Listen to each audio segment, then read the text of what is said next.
Imos ler un texto de Vergara Vilariño Fiz, un escritor da provincia de Lugo, morto moi xovemente, un poeta que combina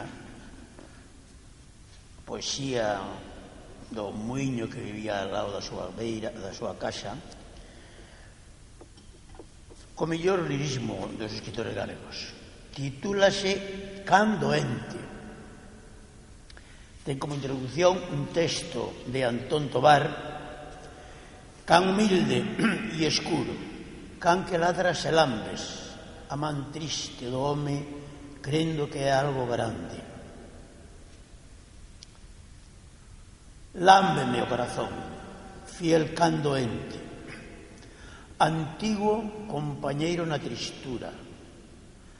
Lámbeme o corazón, e máis la dura pena de me sentir orfo no abrente. Lámbeme o peito, todo nun, de repente, inantes que me troquen cada cinza escura, sufrindo nas congostras a pavura de me topar con Deus lonxe da xente. Lámbeme, meu petís, a carne viva que alo dentro destorna de cotío nun fatal desacougo que cautiva. Lámbeme, compañeiro fuxirío, xa que oulas con voz cativa. Lámbeme todo enteiro, fío a fío.